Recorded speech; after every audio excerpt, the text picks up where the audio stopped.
明治維新の演出家トーマス・グラバー、日本を裏で操った死の商人、アヘン戦争の影と秘密結社の正体。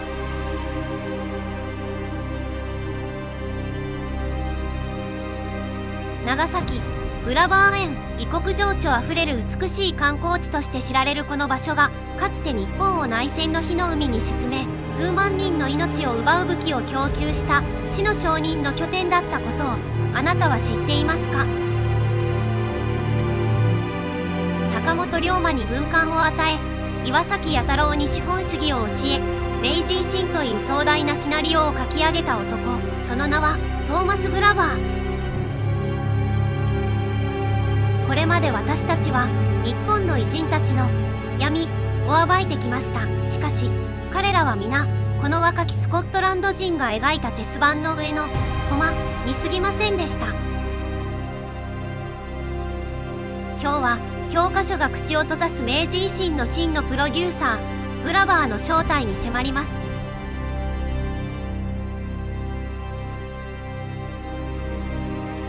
第1章、21歳の死の商人とアヘンの血脈。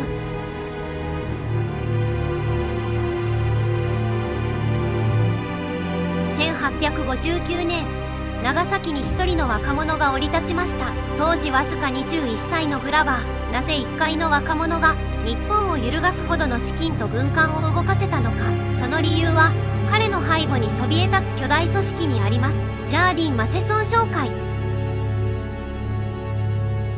彼らはアヘン戦争で中国、清を麻薬漬けにし、国家を崩壊させて巨万の富を得た世界最強の死の商人です。グラバーは日本を次のターゲットにするための先兵として送り込まれたエージェントだったのです。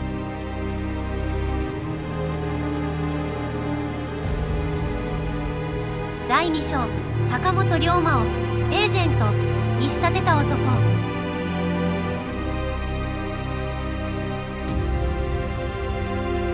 貧乏浪人に過ぎなかった坂本龍馬がなぜ急に最新鋭の軍艦を調達できたのか。その資金源こそがグラバーです。グラバーは龍馬を英雄として育てたのではありません。薩摩と長州という犬猿の中だった両陣営をつなぎ合わせ、日本中に戦火を広げるための便利な交渉窓口として龍馬という若者のカリスマ性を利用したのです。龍馬が手にした銃も彼が夢見た船も全てはグラバーによる先行投資でした。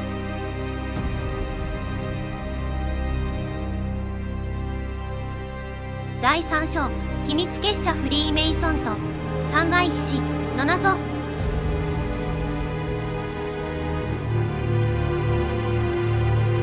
グラバー園の入り口に今も残る定規とコンパスが刻まれた石柱、それは秘密結社フリーメイソンの紋章です。グラバーは国際的なエリートネットワークのメンバーであり、その支配の哲学を忠実な弟子である岩崎弥太郎に叩き込みました。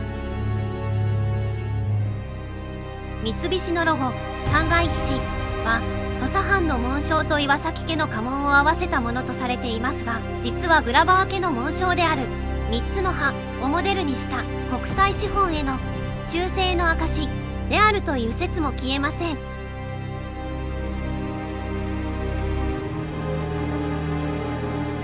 第4章、倒幕の影の立役者、武器の菓子を回収せよ。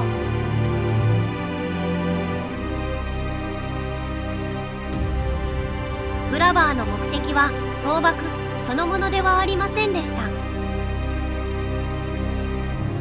幕府と薩長の双方が最新鋭の武器を買い、互いに殺し合い、国力が疲弊すること、それこそが国際金融資本が望んだシナリオです。維新後、日本が手に入れた近代化という果実。しかしその裏側で明治政府はグラバーを通じて西欧の銀行へ巨額の借金を背負うことになりました。日本は自由になったのではなく、巧妙に資本の鎖でつながれたのです。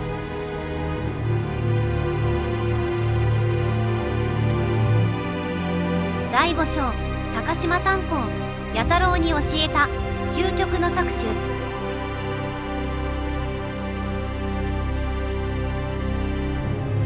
前回の動画で触れた地獄の高島炭鉱、実はこの炭鉱を最初に近代化したのもグラバーでした。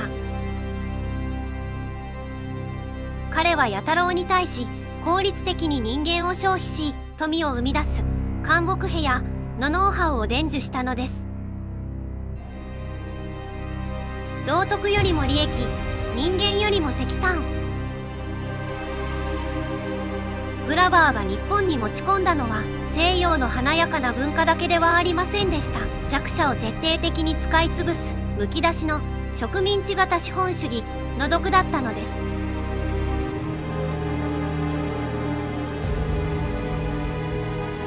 第6章キリンビールのラベルに隠されたサイン。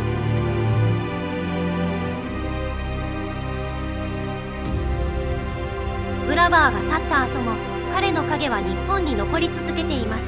三菱グループが誇るキリンビール。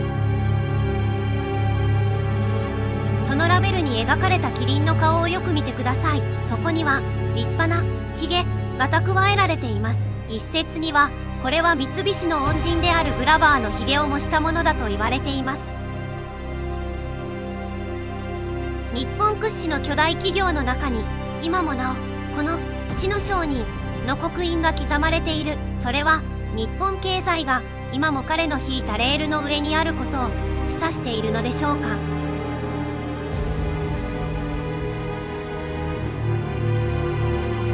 最終章、私たちは今もグラバーの庭の中にいる。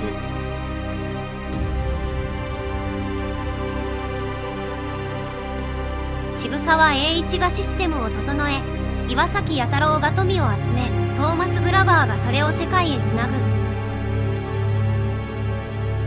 私たちが誇りに思う明治維新という奇跡は、実は海外資本による精緻な乗っ取り劇だったのではないか。あなたが信じている歴史は、誰かがあなたを従順な羊にするために用意した物語かもしれません。そのお札を握りしめ、今日も会社へ向かうあなた。あなたは自由ですか？それとも今もグラバーの庭の中で飼われているだけですか？